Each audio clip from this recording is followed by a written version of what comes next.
All right, welcome. Today we are diving into a topic that, let's be honest, affects every single one of us, money.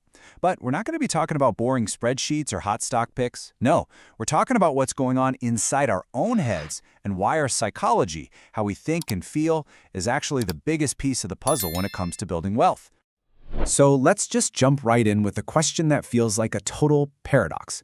Why do we see incredibly smart people, people with PhDs, high IQs, the works, make absolutely disastrous financial decisions and end up broke? I mean, it doesn't quite add up, does it?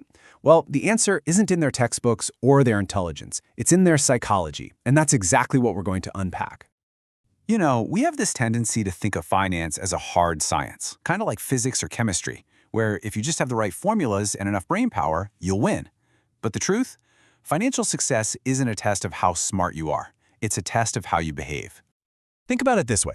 Over here, you have knowing. That's all your book smarts, your IQ, your fancy credentials, your skills with a spreadsheet. But over on the other side, you have behaving. Stuff like your patience, your humility, your temperament. And what we find time and time again is that your behavior is so much more powerful in driving real long-term financial success. And that right there, that's the heart of it. Managing money well is a soft skill. It's way more about psychology than it is about math. It's about being able to control your own greed, your own fear. This single idea explains how a janitor who is incredibly patient can build more wealth over a lifetime than a high-flying executive who has a reckless attitude. It's all about behavior. Okay, so if behavior is the real key here, we have to understand what's pulling the strings behind the scenes. And it turns out our brains are hardwired with these little mental traps, we call them cognitive biases, that can totally sabotage our decisions, no matter how smart we think we are. First up, we have the overconfidence bias. Oh man, this one is a biggie. This is what happens when you're brilliant in one area, say you're a world-class doctor or a top-tier engineer, and you just assume that brilliance will automatically carry over to the world of investing. You end up overestimating what you know and, more dangerously, underestimating the role of pure luck and risk. And this isn't just a theory, right? It plays out in the real world constantly. This is the classic story. A genius physicist thinks, hey, I understand the universe. I can definitely outsmart the stock market. And they lose everything. It's a really harsh lesson that the market is its own beast, and it does not care one bit about your IQ. It has a way of humbling everyone. All right, the next trap is called loss aversion. And this one is baked deep, deep into our evolutionary wiring. I mean, think about it from a survival perspective. For our ancestors, avoiding a threat, like a lion, was way more important than getting a reward, like finding some fruit. That old programming is still running in our brains today when we look at our investment accounts. Just think about how this feels. Gaining $100? Yeah, it feels, pretty good. But losing that same $100? Oh, it feels absolutely devastating.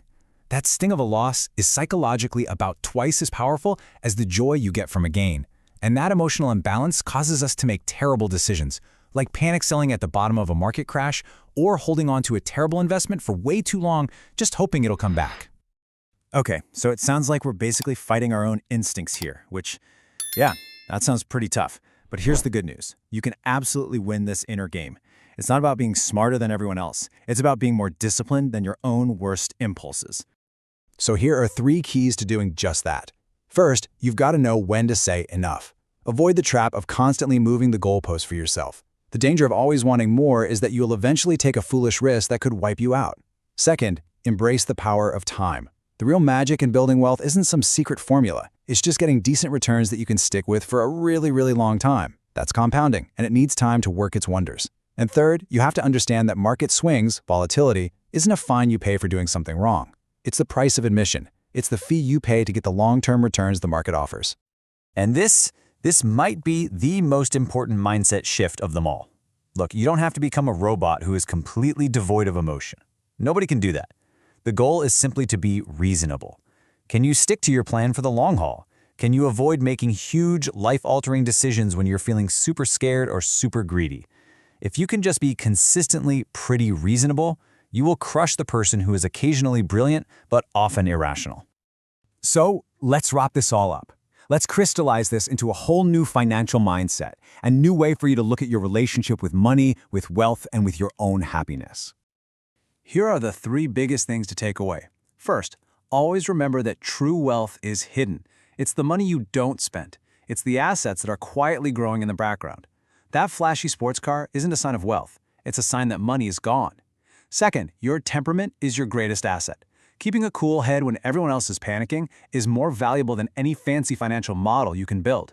And finally, your behavior, how you act, is the one advantage you have that other people, even smarter people, might not. And that brings us to one final powerful question to leave you with.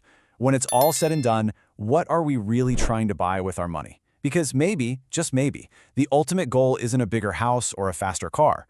Maybe it's freedom. The ability to wake up every single morning and say, I can do whatever I want today. And that is a return on investment that you just can't put a number on.